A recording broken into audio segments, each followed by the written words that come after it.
The formal record of the Vethra Challenge incident was sealed within 48 hours of its conclusion by order of the Galactic Compact's Oversight Council. Not because the outcome was shameful, though for several member civilizations it was deeply uncomfortable. Not because the details were unclear, but because the documentation was exhaustive. Every biometric reading, every atmospheric sensor, every frame of visual capture was preserved in extraordinary resolution. The record was sealed because the Compact's senior archivists, after reviewing it in full, collectively determined that releasing it to the general population of member species would produce what one of them formally described as an irreversible recalibration of behavioral norms among spacefaring civilizations that could not be predicted or managed. That note sat at the front of the sealed file for 11 years before a junior analyst named Sir Ova of the Drellian Observation Corps found it while searching for an unrelated administrative document and spent the better part of a week reading everything that followed. Sir Ova later said in private that the thing that stayed with them longest was not the incident itself, it was how calm the human had been at the beginning. Commander Sornavik had been stationed at the Compact Liaison Post on Meridian Station for 6 years when the Vethra delegation arrived. She was 43 years old by the human calendar, which placed her solidly in what the Vethra biological catalogs would have classified as the second phase of cognitive decline, a species-specific assessment that had been calculated by Vethra xenobiologists with rigorous accuracy for every other carbon-based intelligent species they had encountered, and which turned out to be entirely inapplicable to humans for reasons that would only become clear much later. She had short-cut gray-streaked hair and a habit of holding a ceramic mug of something hot when she was working through a difficult problem. And she had been holding one when the Vethra formal transmission arrived at her console, and she continued holding it, without drinking from it, for approximately 12 minutes while she read the document 3 times. The Vethra were not, by any reasonable measure, easy to misread.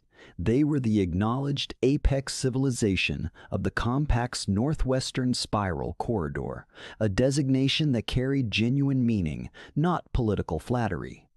Over 400 years of recorded interstellar contact, the Vethra had engaged in 11 formal challenges of dominance, their traditional mechanism for resolving territorial and jurisdictional disputes with civilizations that had declined to negotiate through standard channels.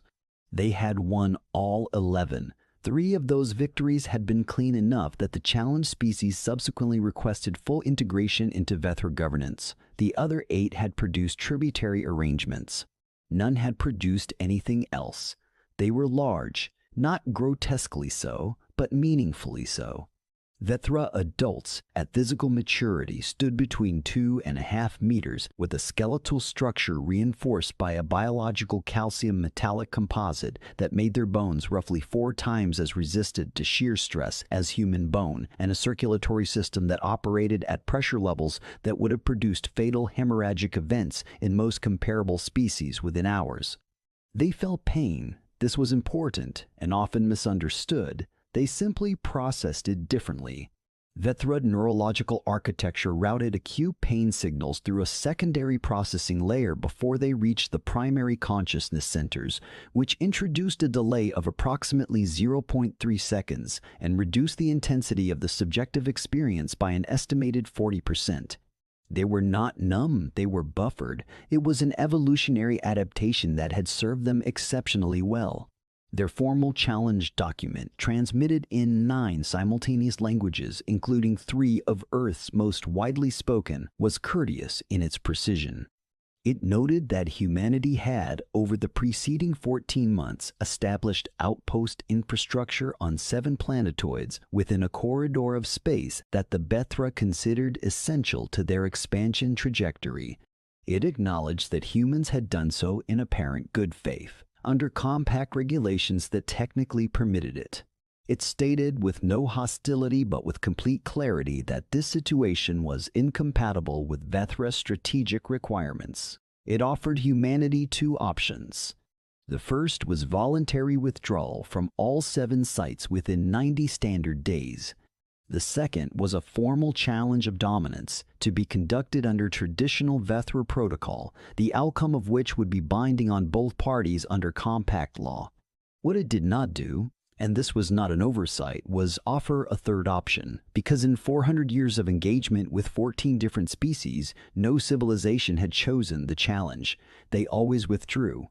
The challenge document was a formality, a courtesy, a legal mechanism that gave the losing party a face-saving way to retreat without appearing to have simply surrendered to a demand. The Vethra were not cruel, they were efficient. They had refined this process across centuries, and it worked, and they expected it to work again. Soren Avik sent her response 22 hours later. It was 14 words. It read, "The United Earth Compact accepts the challenge of dominance under Vethra traditional protocol." Then it listed 3 names. The Vethra Apex 3 were not soldiers in any human sense of the term. They were something more precisely calibrated.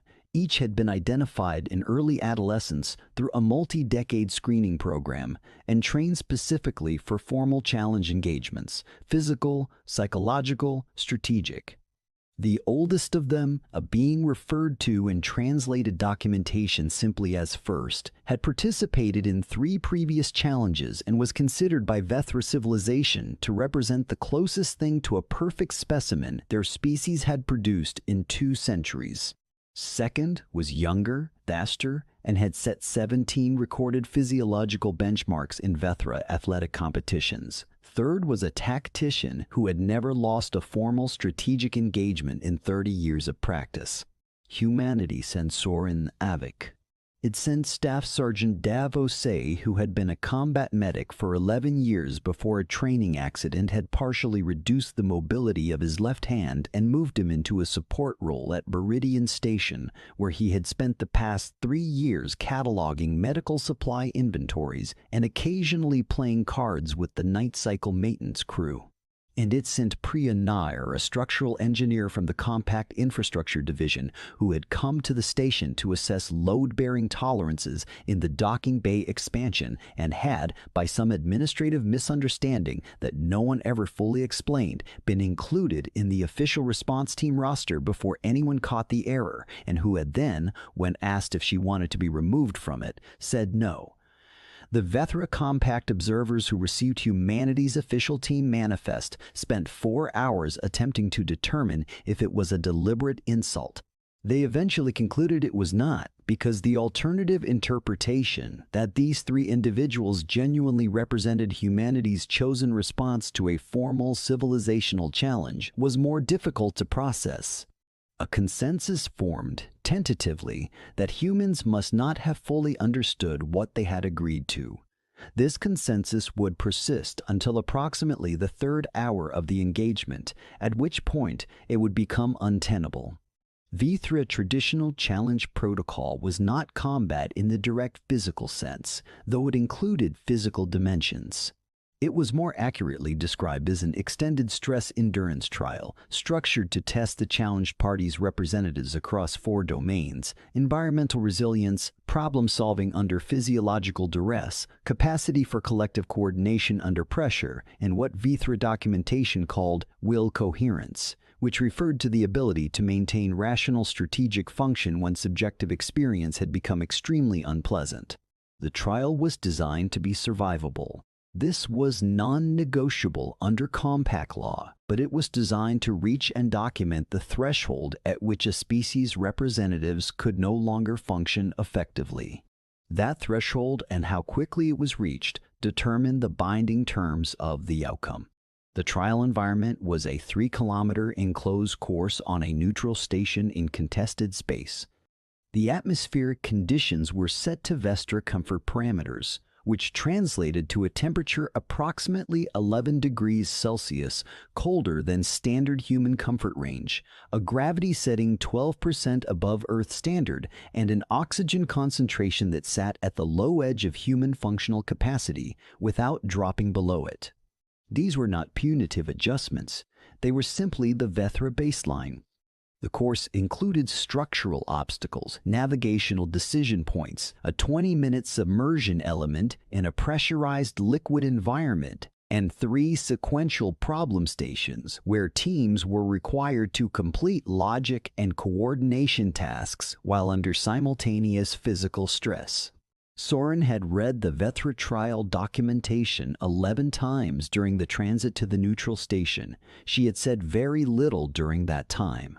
Dev had spent a significant portion of the transit sleeping, which had unsettled the 2 Vethra protocol observers assigned to monitor the human team's preparation period, because the observers' behavioral models had no adequate category for a team member who slept during the approach phase of a civilizational engagement. Priya had asked for access to the structural schematics of the trial course, which had been provided after a brief delay, and had then sat quietly making notes in a small physical notebook with a pen, which was itself an object the observers found difficult to contextualize. The trial began at the 7th hour of the station's operational cycle. The Vethra Apex 3 entered from the north corridor. Soren, Dav, and Priya entered from the south. The 2 teams did not interact directly for the first 40 minutes. The course was designed to run both teams through identical challenges along parallel tracks before converging at the 3rd problem station, where joint spatial reasoning tasks would require proximity. What the Vestra observers recorded in the first 40 minutes was, on initial review, unremarkable. The human team moved through the environmental section at a pace approximately 18% slower than the Vestra team. Their biometric readings showed elevated cortisol and adrenaline levels consistent with mild to moderate stress responses. The cold appeared to affect them. Their surface temperature readings dropped. Their movement patterns showed micro-adjustments consistent with thermal discomfort, and Dav's injured hand, which had been noted in the pre-trial medical disclosure, showed reduced grip efficiency in the lower temperatures. At the submersion stage, all 3 humans registered cardiovascular stress responses that, in Vethra physiology, would have indicated the approach of functional impairment thresholds. They completed the submersion stage. They kept moving. This was where the first note of something unclassifiable entered the observer records. The Vethra team, emerging from submersion, showed biometric readings consistent with full recovery within approximately 4 minutes. Their buffered pain processing systems had routed the thermal stress efficiently. They were, by every measurable indicator, largely unaffected. The human team's readings were different. The cold immersion had produced acute stress responses across all 3 individuals that were clearly unpleasant by any objective measure. Their recovery curves were slower. Their readings showed residual physiological markers of discomfort that persisted well past the 4-minute recovery window, and yet they were moving faster than they had before. The observer who flagged this, a young Vethra data analyst named Cheth, on their first formal assignment, initially assumed sensor error. When the second check confirmed the readings, Cheth flagged it for supervisory review and wrote a brief note in the margin of the report that read simply, incongruent, stress markers elevated, pace increased, review for calibration fault. The supervisor reviewed it, confirmed no calibration fault, and wrote nothing in response because there was no existing notation for what the data showed. The first problem station required the teams to independently reconstruct a collapsed structural sequence, a series of weight-bearing components that had to be arranged in the correct load order to support a suspended mass. It was designed to be completed in 12 minutes by a Vethra team of 3. The Vethra Apex 3 completed it in 9 minutes and 40 seconds, which was a record for that problem type. They were operating at exceptional efficiency, precisely as expected. Priya looked at the collapsed structure for approximately 40 seconds. Then she said something to Soren and Dav that the translation system rendered as, "The load distribution is wrong for the listed component weights. They've changed the center of mass."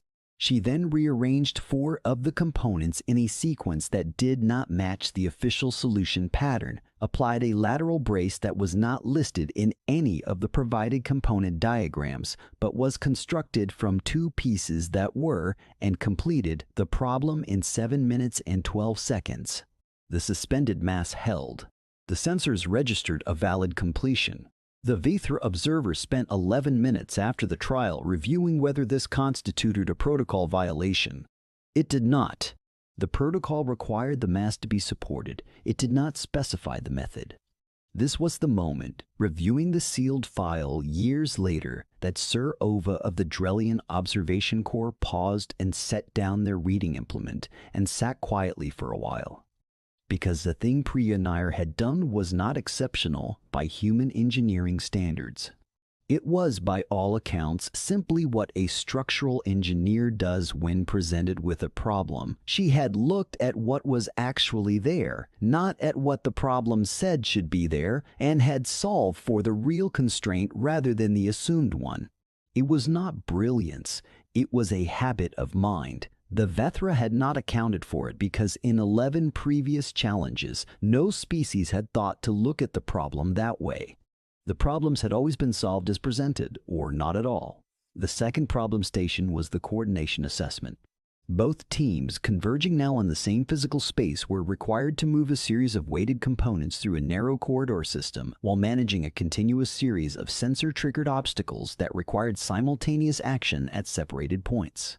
It was designed to test hierarchical command function under stress, how well a team's coordination held when individual members were isolated and under pressure, and the optimal action required precise timing from multiple directions at once. The Vethra team operated to a clearly established command hierarchy. First directed, second and third executed. Their timing was precise. Their communication was minimal and efficient. They moved through the corridor system with a quality that the observers could only describe as mechanical in the best possible sense. Every action was where it should be, when it should be, because every member of the team knew exactly where they stood in the decision structure and executed their role without ambiguity. Soren, Dov, and Priya had no command hierarchy. This was not a philosophical choice or a tactical decision. It was simply how the 3 of them had been working together since the transit, and it had never been discussed because it had never needed to be discussed. Soren called positions. Dav moved on feel and called back obstacles she couldn't see. Priya made structural judgments when she saw them and communicated them in real time without waiting to be asked. The observer trying to map this to any known coordination model kept producing error outputs because the model assumed a decision architecture that wasn't present. There was no center. The 3 of them were making collective real-time adjustments that should, by every established model of small unit coordination under stress, have produced timing failures and communication gaps. They produced neither. Not because they were especially gifted at coordination, they weren't by any competitive measure, but because they had, over 11 years and 3 years and 6 years respectively of working in environments where things went wrong in ways that weren't in any manual, developed an extremely specific kind of improvisational competence. They were not following a plan. They were continuously and fluidly rebuilding one from the available information in real time without stopping to acknowledge that this was what they were doing. The corridor system was completed. Both teams had completed it within the valid time window, but the Vethra observers had stopped comparing times at some point in the middle of the second problem station and were now doing something different. They were watching. The 4th domain, will coherence, was where the trial was expected to resolve. This was, in all 11 previous engagements, the domain where challenged species teams reached their functional limits. The physical and environmental stress accumulated across the trial's first 3 domains was designed to leave teams operating at the upper boundary of their capacity, so that the will coherence assessment, a sustained 45-minute period of simultaneous physical and cognitive demand with no recovery intervals, would push them past it. The Vethra's pain-buffering neurological architecture gave them a significant structural advantage here. They could endure the accumulated stress without the same level of degradation in cognitive function that species with unbuffered pain processing typically experienced. Soren entered the will coherence stage with a core body temperature 2 degrees below her normal baseline, a grip strength reading on her dominant hand that was down 23% from her start of trial measurement, and a cortisol level that the Vatra medical monitor flagged with a yellow notation in significant accumulated biological stress. Dav's injured hand had locked almost completely in the cold. Priya had taken a load-bearing impact to her left knee during the corridor assessment that had produced a soft tissue trauma reading the monitor logged, and then apparently did not know how to classify, because the Vatra classification system scale for acceptable injury level given remaining trial duration topped out at values well below what it was reading, and the human was still moving. The will coherence assessment required teams to maintain a continuous cognitive task, a sequential logical pattern completion, while sustaining a controlled physical effort. It was not agonizing. It was precise and prolonged, and it accumulated. For the Vestra team, it was demanding in the way that excellent training makes demanding things. Demanding things. They felt it, it cost them, and they continued because their architecture allowed them to continue. For the human team, by the observer readings, it was something else. The accumulated markers were well past where any previous challenge species team had continued to function. The monitors kept producing threshold alerts that were technically calibrated for the point at which a team's performance would begin to degrade unrecoverably. The human's performance was degrading. The monitors were not wrong about that. Soren's pattern completion accuracy was down from 94% at the start to 78%. Dav was completing his physical effort component with a hand that was recording near-zero grip function by sensor standard, which meant he was maintaining it through arm and shoulder engagement at an angle that the motion analysis software kept flagging as mechanically inefficient. Priya was moving with a gait asymmetry that had been increasing for the past 30 minutes. They did not stop. This was the thing. This was the thing that the archived record kept returning to, that Cheth had flagged, that the senior observer had written 2 pages of notation about without arriving at a satisfying conclusion, and that Sir Ova would think about for years afterward. The human's performance was degrading. The humans knew their performance was degrading. They could feel it. The readings confirmed it. There was no ambiguity. And they continued anyway. Not because they had calculated that their degraded performance was still sufficient. Not because they had made a rational assessment that the cost-benefit analysis favored continuation. Soren had said something to the other two at approximately the 30-minute mark of the will coherence stage in a voice the audio capture recorded as very quiet that translated as something close to, "It's going to matter that we did this." That was all. No tactical reasoning, no survival calculus, just a statement about the future value of an action that was, in the present moment, deeply unpleasant and not guaranteed to succeed. The Vestra Apex 3 completed the will coherence assessment with full marks. They were, at the end of it, measurably fatigued. They had been tested genuinely. First, afterward, described it to the observers as the most demanding formal trial they had participated in, and first had participated in 3. This was not false modesty. The trial had been rigorous, and the Vethra team had met it rigorously. The human team completed the will coherence assessment with degraded marks. Soren's final pattern completion accuracy was 71%. Dav had stopped using his left hand entirely in the final 8 minutes, which the monitoring system had flagged as a potential grounds for technical disqualification, before a Vethra protocol observer had manually reviewed the clause and determined, uncomfortably, that the protocol defined completion as maintaining the physical effort component, not maintaining it with any particular method. The system had not anticipated needing that distinction. The outcome under Vethra traditional protocol was determined by composite performance scoring across all 4 domains. The Vethra team's composite score was higher. This was not in question. The trial had a clear result. The compact arbiters convened to issue the binding determination.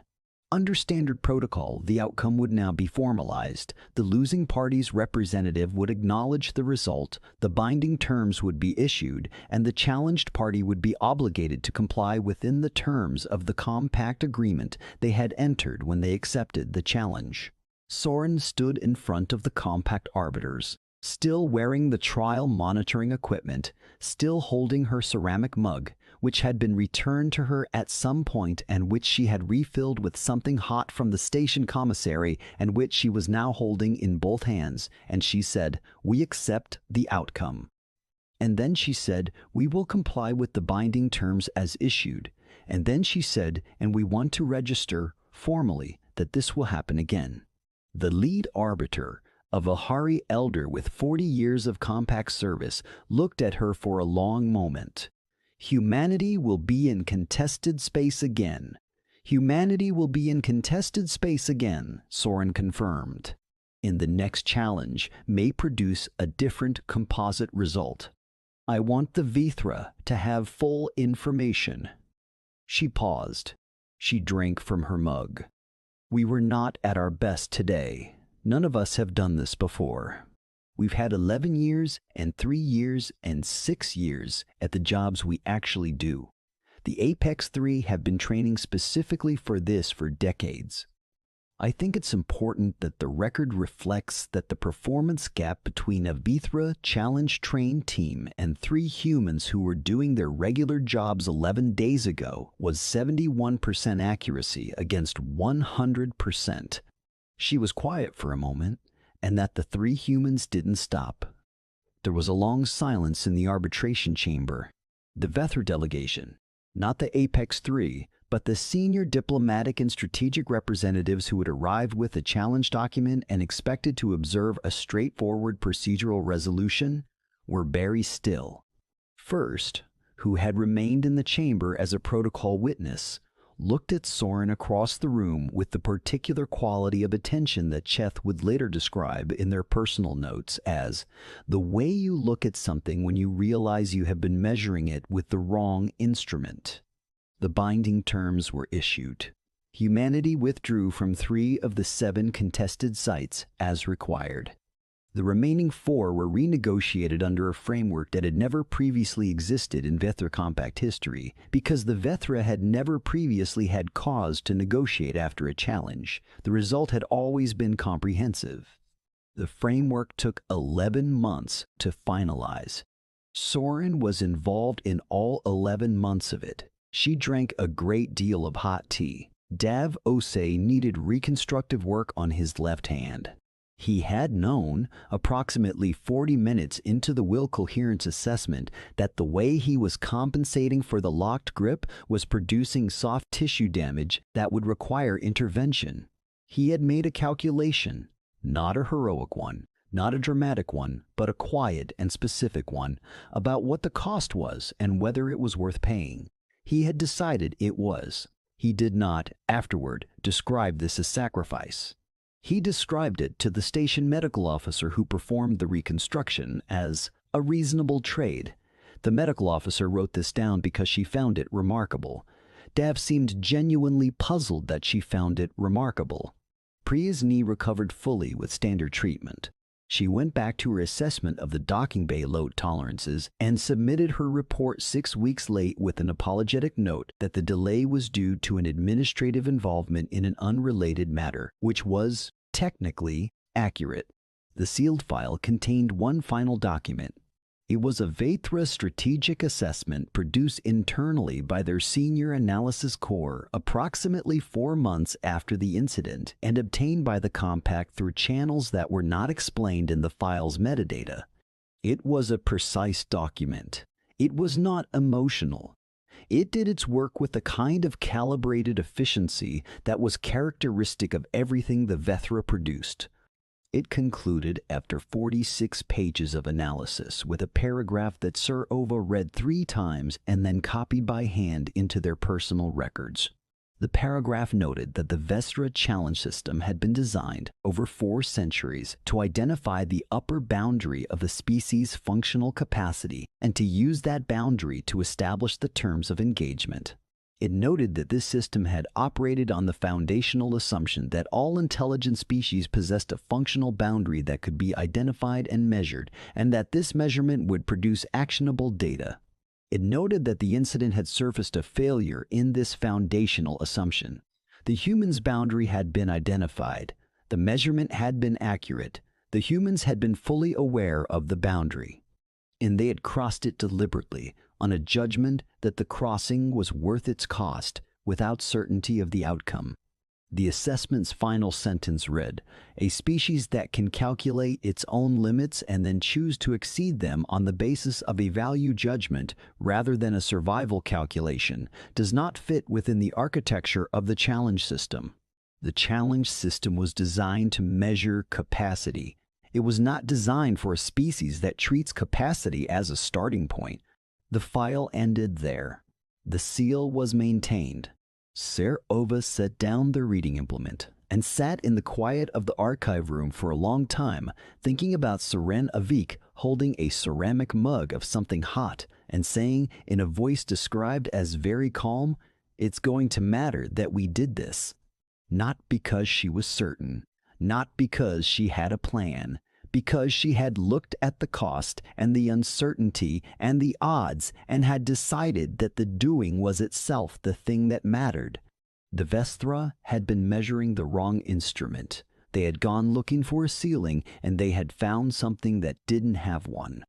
And in 11 months of subsequent negotiation, they had come to understand with a thoroughness that was both impressive and deeply uncomfortable that what they had challenged was not a civilization's military capacity or its strategic intelligence or its pain threshold, though all of those were factors.